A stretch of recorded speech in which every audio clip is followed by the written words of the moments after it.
Assalamualaikum warahmatullahi wabarakatuh. Kami dari kelompok 6 kelas A1 Fakultas Keperawatan Universitas Airlangga.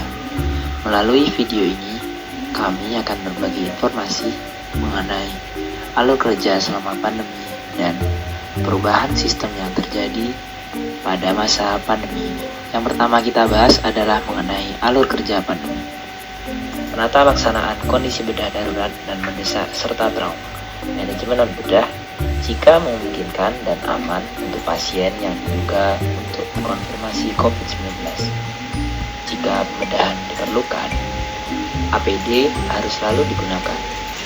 Lalu yang kedua, ada staf operasi, trauma, dan perawatan akut dan resiko.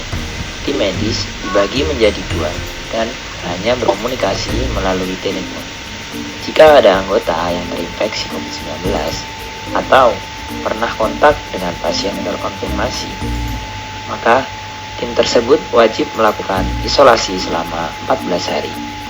Lalu yang ketiga yaitu ada strategi untuk menjaga keamanan dan meminimalkan risiko pajanan virus kepada petugas medis. Di sini, tes swab COVID-19 praoperasi dilakukan pada setiap pasien yang membutuhkan pembedahan.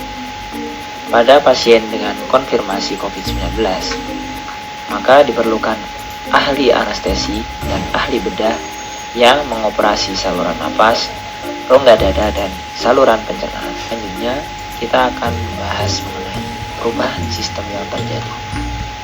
Di sini, sistem menganggap pasien yang tiba di intubasi atau membutuhkan intubasi saat tiba di pusat trauma sebagai kasus beresiko tinggi COVID-19.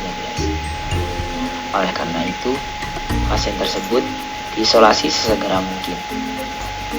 Untuk perubahan sistem ini, kita ada 4 pembahasan. Yang pertama ada alur pembedahan selama COVID-19.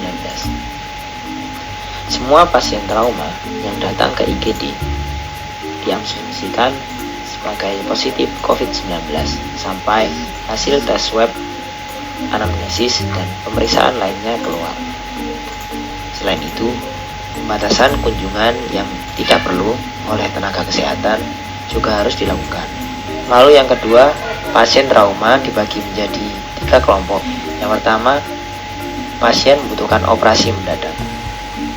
Saat operasi mendadak, harus dilakukan dalam kasus trauma yang mengancam jiwa. Tes swab dapat tidak dilakukan. Yang kedua, pasien yang membutuhkan operasi semi-urgent. Pada pasien yang membutuhkan operasi semi-urgent, dapat dilakukan tes swab terlebih dahulu, yaitu tes swab dilakukan 48 jam sebelum operasi. Yang ketiga, pasien yang membutuhkan operasi tertunda.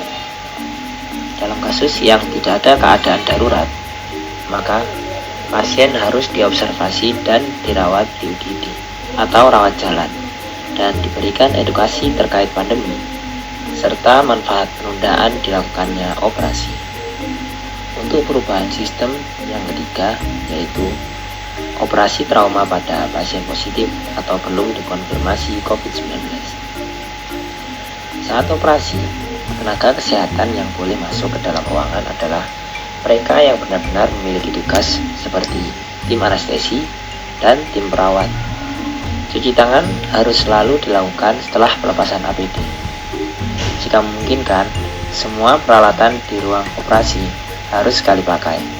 Untuk perubahan sistem yang keempat, yaitu pos operasi trauma pada pasien positif atau belum dikonfirmasi COVID-19. Pasien positif atau yang belum dikonfirmasi COVID-19 harus tetap berada di bangsal isolasi pasca operasi. Pasien tanpa gejala dan pasien negatif COVID sebaiknya dipisahkan dengan pasien yang sudah dirawat lama untuk menghindari infeksi silang. Petugas kesehatan harus tetap menggunakan APD dan sarung tangan sekali pakai. Protokol cuci tangan harus selalu dilakukan sebelum dan sesudah mengunjungi pasien. Terima kasih teman-teman telah menyaksikan video kami sampai selesai. Bila ada salah kata, mohon dimaafkan.